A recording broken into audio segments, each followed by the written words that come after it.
Well, if you will turn with me to Romans 1. I hope that'll be the last time we say that. Perhaps. We're going to begin a section tonight. We're in the middle of a chapter, but we're beginning a section. Believe it or not, everything we've just done over the last 3 studies in a way is kind of preliminary. The first time we gave an overview of Paul's life, and the second time we gave an overview of Romans, and then we just started into the book. And then last week we talked about 8 through 17, and 16 and 17 we talked about as kind of the theme of the book. It's kind of a summary of everything he's going to start to study. But now we're really getting into the heart of the book, and we're getting into the first major section of the book after the preface and the introduction, and that is Paul's indictment of man. We'll put it that way. It's going to start on 1:18, and it's going to extend all the way through chapter 3, in the middle of chapter 3. So it's basically going to be about 2 chapters long. And it's Paul's indictment of all mankind, both Jew and Gentile. Before we can really grasp the beauty of the light of Christ and salvation, we have to really understand the dark backdrop of sin. Before we can be saved, we have to understand why we need to be saved. Sometimes we're so quick to want to get people saved, which is good, but they need to understand what they need to be saved from. And that's what this section is about. And Paul paints a really ugly picture, particularly where we are tonight. This was interesting to me. Francis Schaeffer, who was a theologian from a number of years back, stated that until recently, the book of Romans was studied in American law schools to teach students the art of presenting an argument. And this was especially true of the section that we're about to begin tonight. Paul is like an attorney before the bar against a defendant. Now, who's the defendant? Yes, sir? We are. Yeah, exactly. You didn't know you were going to be on. You were going to be on trial tonight. We're going to be on trial for a while as representatives of all mankind, and we're going to, at the end of this section, to jump way ahead to the end of the middle of chapter 3, going to conclude that all have sinned and come short of the glory of God. But we got a lot to get through before we do this. You know, we want to jump to the good part so often, but we really can't appreciate the good part until we understand the bad part, and that's what we're going to be talking about tonight. So we're going to read beginning in verse 18. If you'll follow along with me and begin there, I'm going to go ahead and read straight through to the end of the chapter. For the wrath of God is revealed from heaven against all ungodliness and unrighteousness of men who suppress the truth in unrighteousness, because that which is known about God is evident within them, for God made it evident to them. For since the creation of the world, his invisible attributes, his eternal power and divine nature have been clearly seen, being understood through what has been made, so that they are without excuse. For even though they knew God, they did not honor him as God or give thanks, but they became futile in their speculations, and their foolish heart was darkened. Preferring to be wise, they became fools, and exchanged the glory of the incorruptible God for an image in the form of corruptible man, and of birds, and four-footed animals, and crawling creatures. Therefore, God gave them over in the lusts of their hearts to impurity, so that their bodies would be dishonored among them. For they exchanged the truth of God for a lie, and worshipped and served the creature rather than the Creator, who is blessed forever. Amen. For this reason, God gave them over to degrading passions, for their women exchanged the natural function for what is unnatural, and in the same way also, the men abandoned the natural function of the woman and burned in their desire toward one another, men with men committing indecent acts and receiving in their own persons the due penalty of their error. And just as they did not see fit to acknowledge God any longer, God gave them over to a depraved mind, to do those things which are not proper, being filled with all unrighteousness, wickedness, greed, evil, full of envy, murder, strife, deceit, malice. They are gossips, slanderers, haters of God, insolent, arrogant, boastful, inventors of evil, disobedient to parents, without understanding, untrustworthy, unloving, unmerciful, and although they know the ordinance of God, that those who practice such things are worthy of death, they not only do the same, but also give hearty approval to those who practice them. It just feels like you're stepping down into the slime pit when you read this section.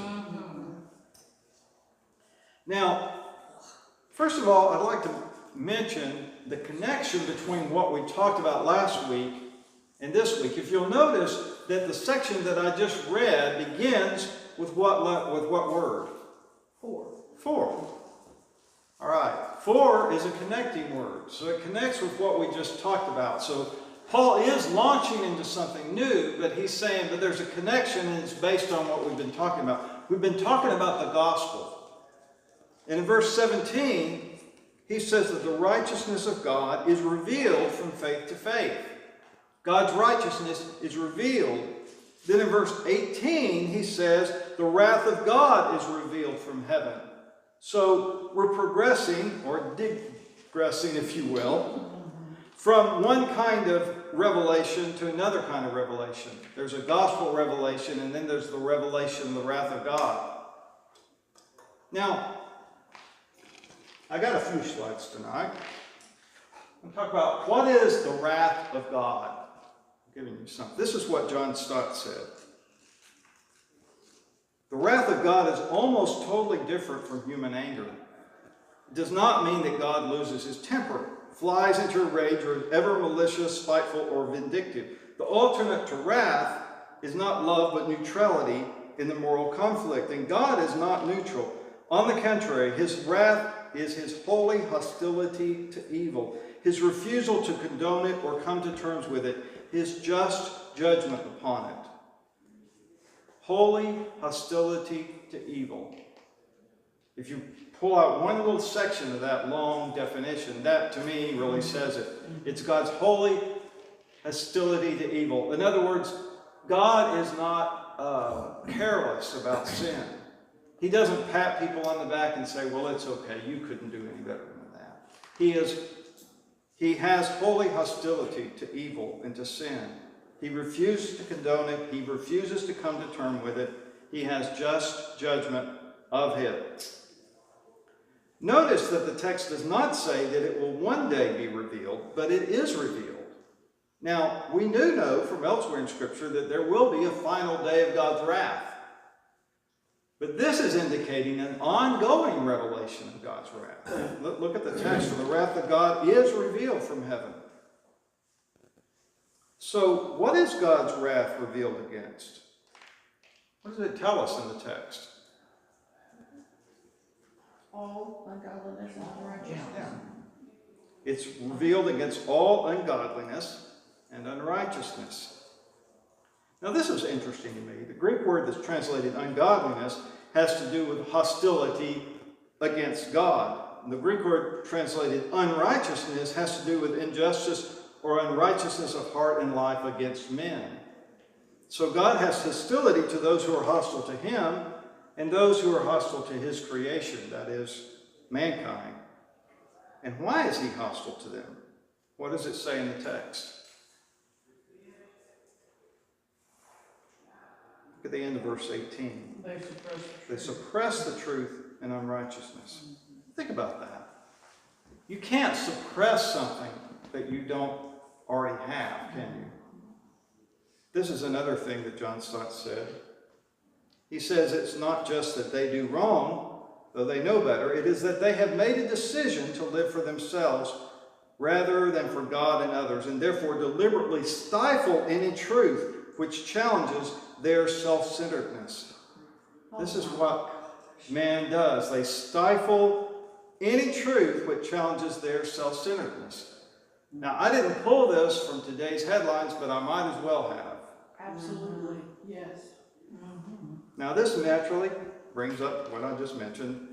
What truth is that men, and it does seem here to mean all men, and when I say men, I'm talking about humankind, all right? Politically correct people today, we have to say men and women all the time, but I'm using the generic, and I think you all understand that. You can't suppress something you don't have in the first place. Well, what is suppressed is explained in the next two verses, 19 and 20. But before we get into that, let's talk about this revelation business, because he's talking about something that's revealed. There is such a thing as gospel revelation, which is what what Paul talked about in verse 17. The righteousness of God is revealed from faith to faith. It's through the gospel, right? That's the Holy Spirit revealing the gospel to sinful man. But there's also such a thing as a general revelation that's given to all mankind. That's what this is talking about. Notice in verse 19, it says, because that which is known about God is evident within them. Now, who is them? It's everybody, isn't it? Yeah. For God made it evident to them. It's evident within them. It's evident to them. So verse 19 tells us that there are certain things that are known about God that all men know innately. It's evident to them. It's within them. This is why no matter how isolated a culture, you're going to find people worshiping something. It is in our nature to worship. We may worship ignorantly, we may worship falsely, but it is a thing that's deep within mankind. You've got to worship somebody. There's a sense of right and wrong in man, and there's a sense of justice and injustice. Even though it's marred by sin, it's still there. Man did not create man. I remember reading the autobiography of a missionary named John Patton. Kathy and I have read it together. It was fascinating. He was a missionary to the South Seas Islands in the mid-1800s. And he went to an island there that no white man had ever been to. And it was in the mid-1800s. So for 1800 years, no one knew about God. Nobody had ever explained anything about God. They knew nothing of Jesus, absolutely nothing. And he found men worshiping. They were worshiping ignorantly. They were doing human sacrifice, but they were worshiping in their ignorant heathen way. They were worshiping. They had an innate knowledge of God. Very imperfect, but that was part of that general revelation. And then verse 20 tells them another kind of general revelation that works together with the innate revelation, which we often call the conscience. And this verse tells us that since the world was created, God's invisible attributes have been clearly seen by men. Now, how can man see God's invisible attributes? What do you think? Let's look at it. It says his invisible attributes, his eternal power and divine nature have been clearly seen, being understood through what has been made. So how do we see God's invisible attributes? Through creation. Through creation, that's right. Through what has been made. So that they are without excuse, he says. Men can see God's invisible attributes through creation. They see them and understand them, although imperfectly, through what God has made. All of creation testifies to the existence of a creator. Psalm 19:1 says, the heavens are telling of the glory of God, and their expanse is declaring the work of his hands. Now we're going to just take a little brief time and we're going to talk about this, because we could spend the rest of our time and next week and maybe the week after that talking about creation, and it would be time well worth spent. But this is something that Lee Strobel said in The Case for a Creator. We're going to look through a telescope up in the heavens, right? One of the most striking discoveries of modern science has been that the laws and constants of physics unexpectedly conspire in an extraordinary way to make the universe habitable for life. For instance, said physicist-philosopher, now that's hard to say, physicist-philosopher Robin Collins, gravity is fine-tuned to 1 part in 100 million billion billion billion billion billion. I didn't even know there was such a number. Gravity is fine-tuned to that. In other words, if it's off one of those infinitesimal parts, we don't have life. And so we think we're going to go to some other planet, we're going to find life. I'm not letting my couch on it. Here's another one.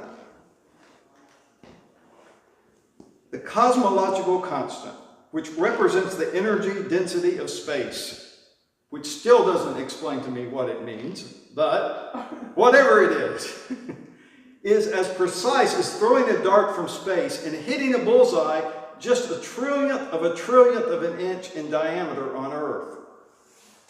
A trillionth of an inch. Try that in your spare time.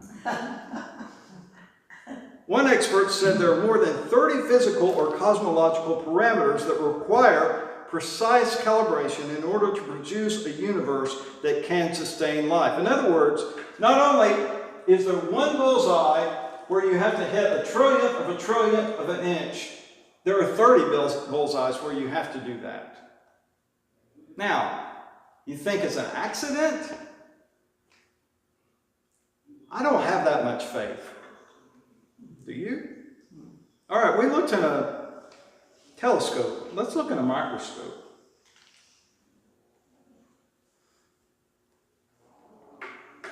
The 6 feet of DNA coiled inside every one of our body's 100 trillion cells. Now that blows my mind right there. Think about that. There are 6 feet of DNA in every one of our 1 trillion cells. How do you get 6 feet of DNA in every one of 1 trillion cells? Did you know that you have, when the Bible says you're fearfully and wonderfully made, Yes, that's wonderful. that was written when people knew nothing about the human body. And the more we find out about it, the more we find out how true that is. 6 trillion, 100 trillion cells in 6 feet. Boy, you have to really cram all that in there, don't you? Contain a 4-letter chemical alphabet that spells out precise assembly instructions for all the proteins from which our bodies are made. Cambridge-educated Stephen Meyer demonstrated that no hypothesis has come close to explaining how information got into biological matter by naturalistic means. In other words, just spontaneously. Nobody has ever been able to explain that. And they never will. They never will. On the contrary, he said that whenever we find a sequential arrangement that's complex and corresponds to an independent pattern or function, such as books or computer code, this kind of information is always the product of intelligence. Doesn't that make sense? Now, if I have a pretty cool little thing here I'm reading off of. If I just told you that all this just came together on itself, by itself, and just lined up right here, you wouldn't be having me back next week, would you? And I wouldn't want you to. Stephen Meyer said this: information is the hallmark of a mind, and purely from the evidence of genetics and biology, we can infer the existence of a mind that's far greater than our own.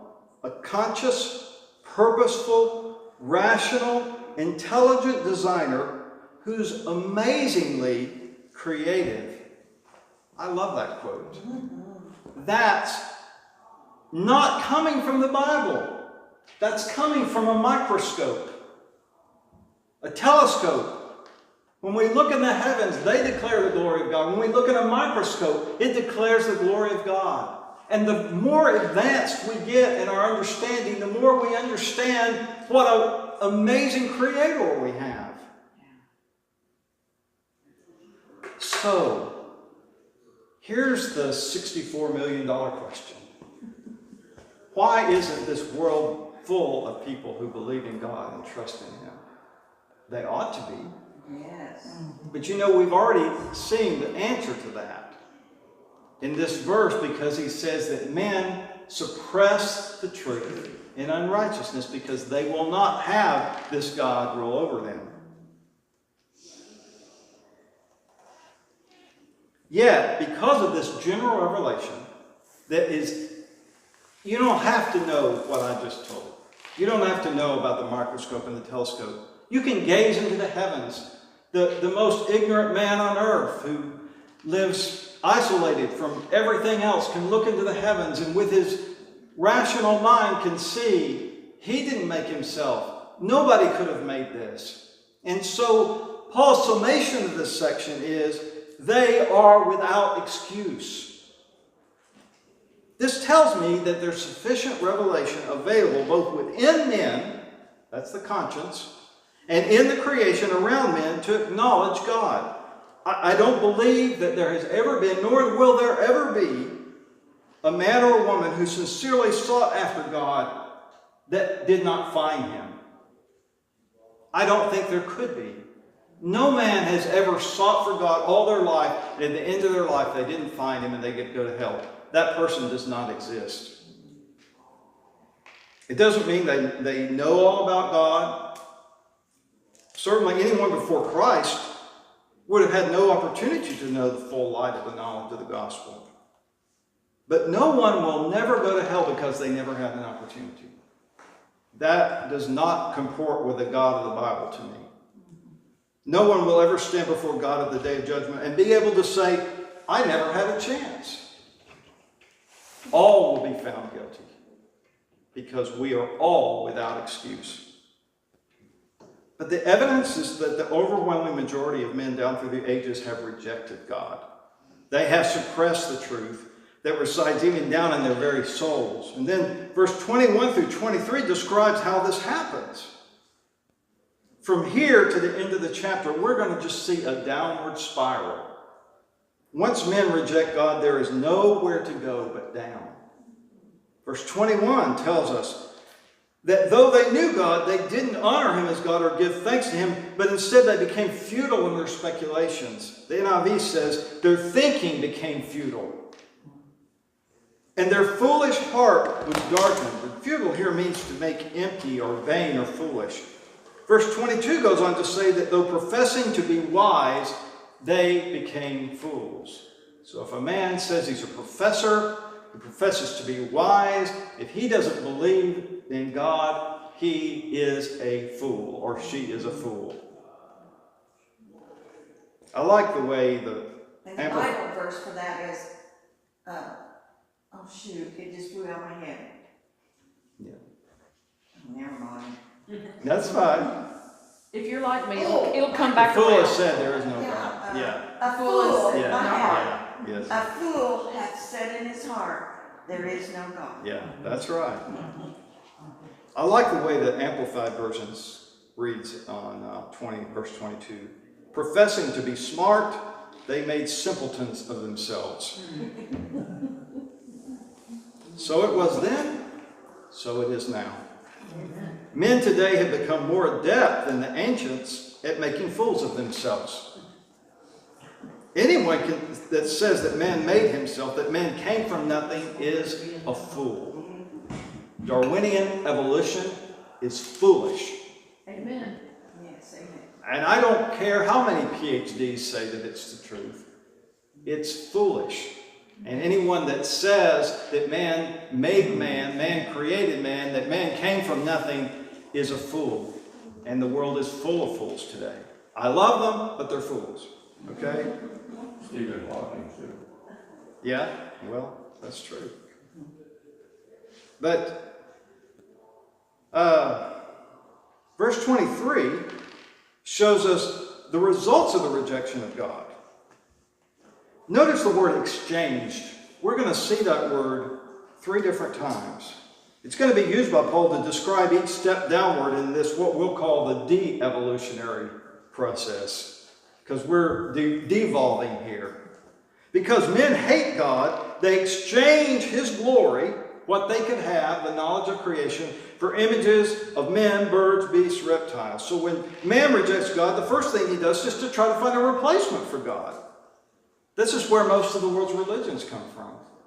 This is why some men worship cows and other things, all kinds of things. We want an alternative to God, man says. So he worships something other than God. This worship is inbuilt in man, as we mentioned before. It's something that man has to do. Every man and every woman does worship something. I think it was Bob Dylan that wrote the song, "You've Got to Serve Somebody." Now, how true that is. Man makes a terrible bargain when he trades true worship for idol worship, and yet he does it all the time. But you might say, we don't worship idols today. We don't worship, here in America, we don't worship four-footed beasts and cows and all these things. Well, that's true that we don't worship those, There are some men in the world that still do, but most of us in the Western culture, we've become more sophisticated than that. We've evolved from that, haven't we? Actually, we found other things to worship. Yeah. Paper. We worship entertainment. It's just a few things. We worship sports, movie stars, nature, food, family, work, sex, all of those things. We don't worship birds and four-footed animals. We worship things like cardinals and cubs and colts and pacers. It's true. I mean, we have flags flying that says Cardinals and Cubs and all. I'm not knocking people that are interested in sports, but I see, it's a worship. It's a form of worship. Listen, whatever gets you excited is what you worship. Whatever gets you excited, whatever thrills you, whatever you think about when you don't have to think about anything else, that's what you worship. Now, that can be a little convicting. Yes. Somebody that's been going to church for 50 years can find out, well, maybe I am worshiping something other than the Creator. I found that of myself, and it's a convicting thing, and it's something to be repentant of. Remember, worship means worthship. It means whatever you attribute worth to above God, that's what you worship. So, before we get any more uncomfortable, moving on, he says in verse 23 that we exchange the incorruptible God for these corruptible idols. The inevitable result of man-made religion is that we become corrupted. Verse 24 describes the next step downward. Notice that. God gave them over. You're going to receive this phrase repeated over and over here. He gave them over in the lust of their hearts to impurity, so that their bodies would be dishonored among men. Once we turn from God, then God lets us get what we want. He gives us over.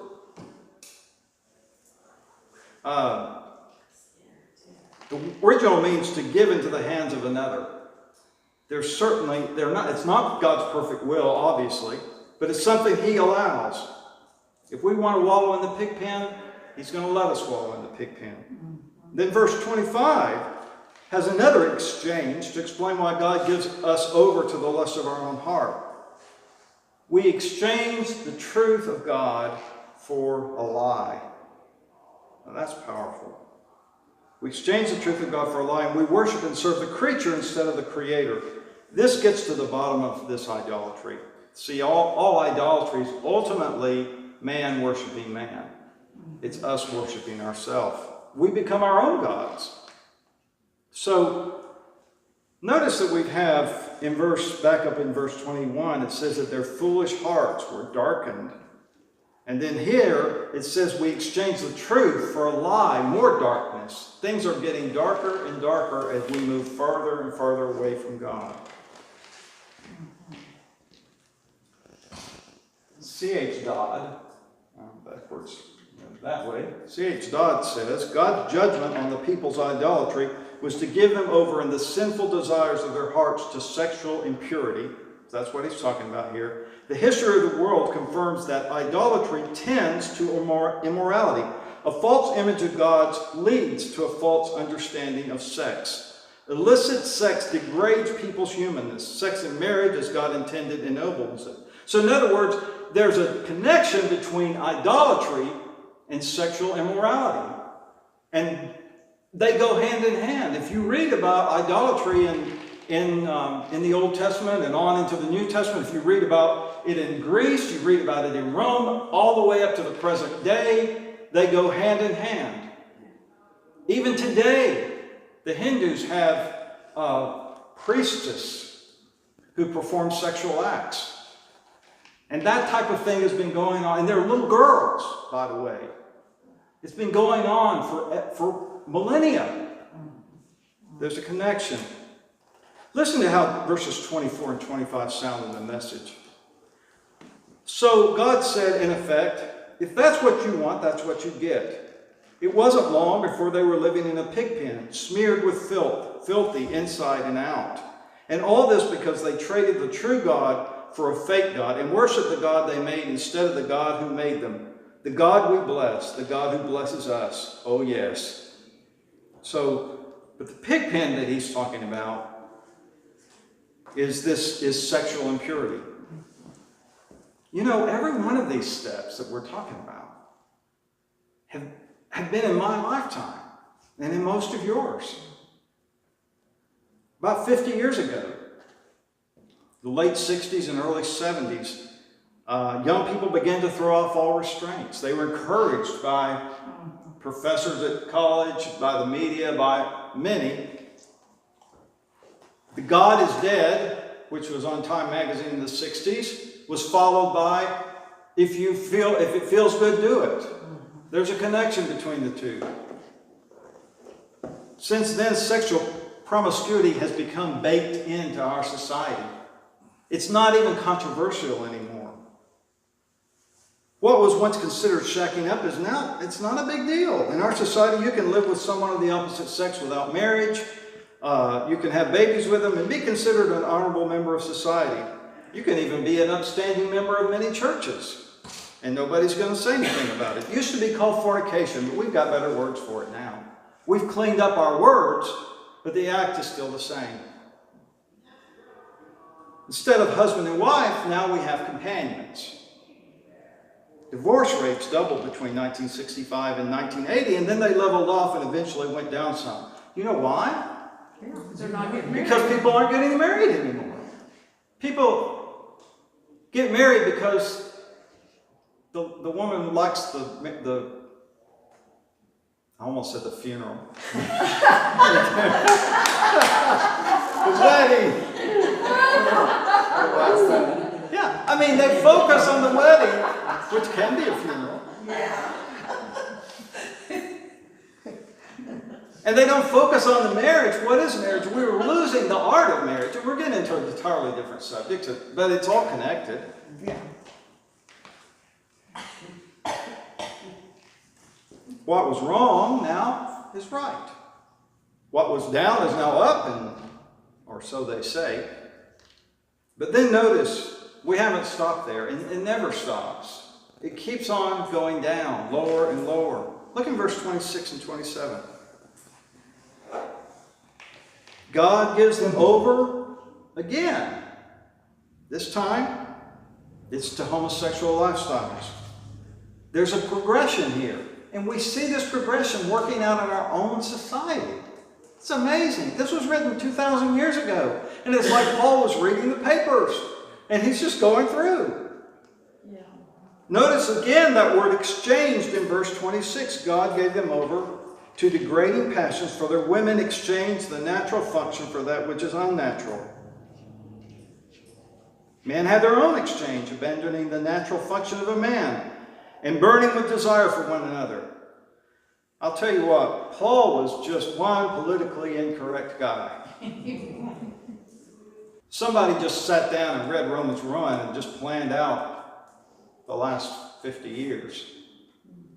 I think his name was Satan. So Paul says after sexual promiscuity spirals upward and the sanctity of marriage spirals downward, the homosexual lifestyle will then become front and center. And that's what we've seen happen. Every part of our society except one, and you're it, by the way, the evangelical church, has conspired to make what was once abhorrent to be celebrated. Homosexuality for millennia has been considered deviant behavior. Now, I'm planning on putting this up on the internet, and I could get in trouble for that. But it's absolutely the truth. It has been. I remember reading, I read history. I'm interested in history. Several years ago, reading The Rise and Fall of the Third Reich, which was written in the 60s, maybe the 50s. It was written before all this, and they talked about one of the things that so many of Hitler's henchmen were homosexuals, and he called them that they had deviant sexual behavior, and he didn't get in trouble for saying that, but you can today. Now, it's considered deviant behavior because it is. Because I've got to be blunt here. Male bodies were not biologically designed to have sexual intercourse with male bodies. And female bodies are not biologically designed to have intercourse with female bodies. That we're not made that way. We're not, and anybody that doesn't say that, I have to say is a fool. Because you have to absolutely reject what is obvious. Now, that's not a homophobic statement, it's just biology. When we do something that's against nature, there are bound to be consequences. And that's the case here. Listen to this. This is from the National Institute of Health. It's hardly a biased. In fact, if you read the whole thing, it's biased the other direction.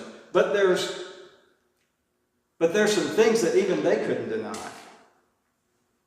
LGBT, lesbian, gay, bisexual, transgender youth are more likely to engage in high-risk sexual behaviors, leading to an increased incidence of STDs. The rates of gonorrhea, chlamydia, and HIV are twice as higher, should be twice as high, in sexually minority youth as in heterosexual men. I just got this off the internet today. According to an assessment, 2008-2009, multiple factors accounted for unsafe sexual behaviors in LGBT youth, including earlier age of sexual encounter, increased number of known and anonymous sexual partners, and I'm not going to read all the rest of it, but you get the idea. And it says that data in 2014 showed that gay and bisexual men accounted for 83% of new diagnoses of HIV among males aged 13 and older. The gay men were also at an increased risk of various cancers, including prostate, testicular, anal, and colon, which might be related to limited culturally sensitive screening services. I don't think it's related to that at all. But even they have to say they have increased risk of all kinds of things. Now, I don't say that because I hate gay people. I hate the fact that they're suffering these things. I also read, and I read it more than one place, that the average age of a homosexual man is 20 years younger when they die than a heterosexual. So I have nothing but compassion. I don't want them to die early. And then in verse 27, at the end of that verse, Paul states that those who persist in such behavior in their own persons receive the due penalty of their errors. Now, is God saying is Paul saying that God punishes gays because they have with AIDS? No, he's not saying that. He's just saying when you do something against nature, there's going to be natural consequences. People who have, this is true for heterosexual as well as homosexual activity, by the way. People who have sex within the confines of marriage don't have to worry about STDs and such like. You know, it's also true of other ways that we abuse our bodies. If we eat too much food or the wrong food, does God punish people who eat too much with a far greater chance of diabetes? No. It comes with the territory. If you eat sugar all the time, you're probably going to get it. It's not God said, thou shalt have diabetes. Does he punish people that smoke with lung cancer? Of course not. But we know, just statistically, that you have a far greater rate. It comes with the territory. If you engage in a high-risk activity, you're going to have a much higher risk of having these things. And homosexual activity is a very high-risk activity. Even the National Institute of Health, even though they disguise it with all this other stuff, if you read down the kernel of it, you can't help but see it's a high-risk activity. So, am I a homophobic pastor railing on homosexuals? I'm not. And you're not either. We love everybody at this church. And if I have somebody that comes in, I don't care what their lifestyle is. I'm going to love them. We're going to love them. Amen. If they're homosexual, lesbian, transgender, whatever category you might have, we all should love them. I love people who are promiscuous. You know, I love people who are boastful and covetous and who are arrogant. And I've been one of them. You know? And without God's grace, I will be tomorrow. But that doesn't mean we condone that behavior. It doesn't now say that now the boastful are going to be the people that we are proud of, you know, or the arrogant or whatever it is. You know, I remember back in 2015 when that decision came down, the Obergefell decision from the Supreme Court that legalized marriage and forced all 50 states, even after many of them had voted against homosexual marriage and embraced traditional marriage, forced them to say that homosexual marriage, and I have to put that in quotes, is legal.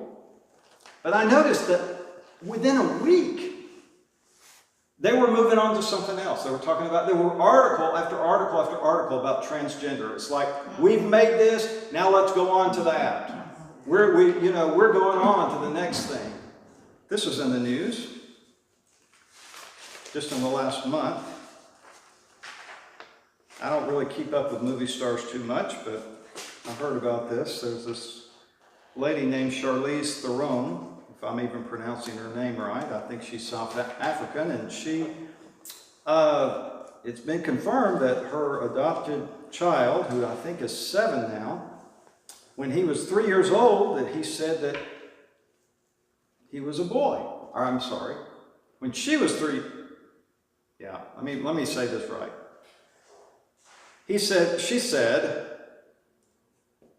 I thought she was a boy until she looked at me, and when she was 3 years old, she said, I'm not a boy. Now, this is getting confusing because this was a boy, and now he's calling her a she, because he said, when he was 3, that he was a girl. And so now, because the 3-year-old says he's a girl, he's a girl. She is dressing him as a girl, and she is calling him a she. And we can't even talk. Yeah. We don't even know what words to say. I'm going to give you something. This is from this morning.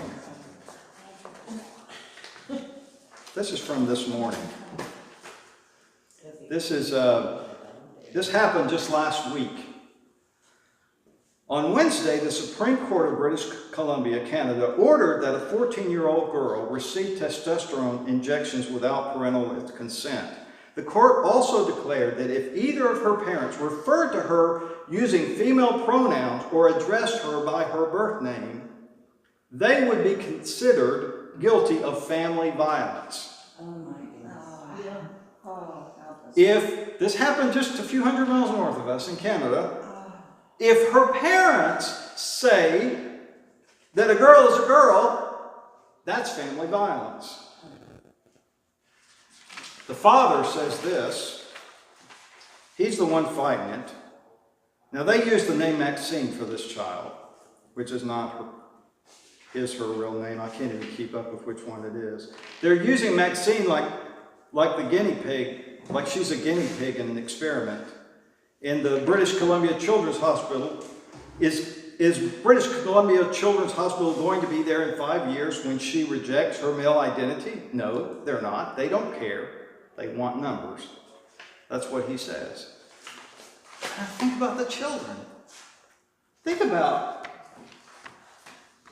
what Paul was saying is so true that we become debased in our mind, our foolish hearts are darkened, and we lose all sense of anything.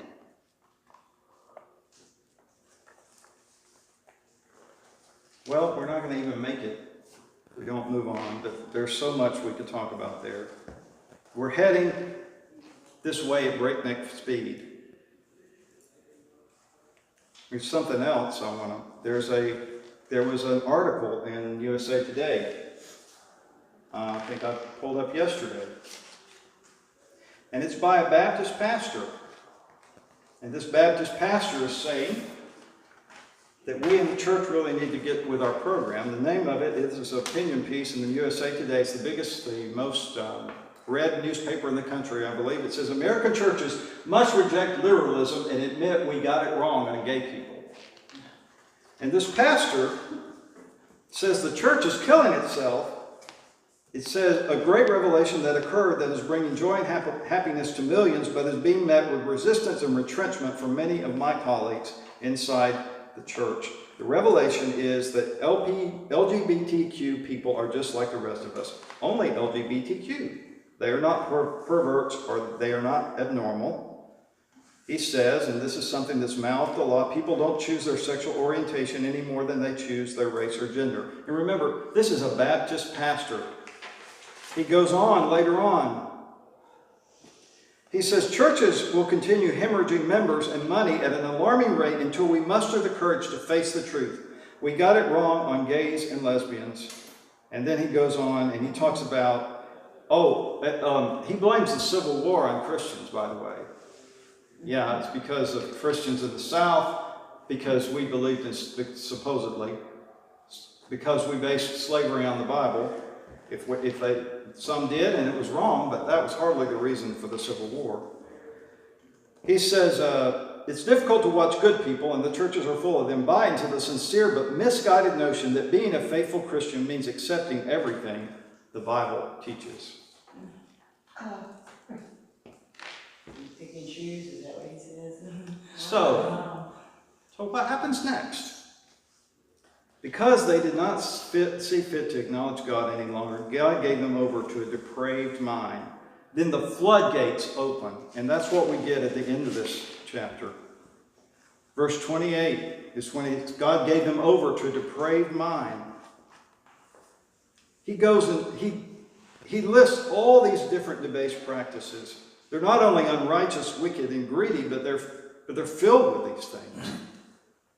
In the middle of this list is one thing that really sums it up. They're haters of God. And haven't we seen this? Those who hate God and who worship God are rapidly becoming a dominant force in our society.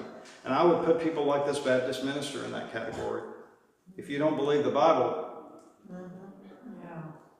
And notice at the end, verse 32, although they know the ordinance of God, that those who practice such things are worthy of death, they not only do the same, but also give hearty approval to those who practice them. I got another one here, but we'll have to leave that. There's a supposed minister in Colorado who melted down virginity rings to make a statue of a female sex organ and presented it to Gloria Steinem. Yes, I saw that. That's how debased we've become. This said it. Gradually, the unthinkable becomes tolerable, then acceptable, then legal, then praised. I thought about putting that up out there. I may yet. Abortion. Yeah, exactly. And it all goes into this because abortion is really, I can do what I want to with me. That's what abortion is. I don't care. My rights above all other. It's the God of me. And that's what we serve. And so a few years ago, we had everybody talking about tolerance. But tolerance isn't enough anymore. Now we have to be celebrated. And if we don't celebrate it, if we say that a he is a she, it's scary. And if we didn't know Jesus and we didn't have refuge in him, it would be.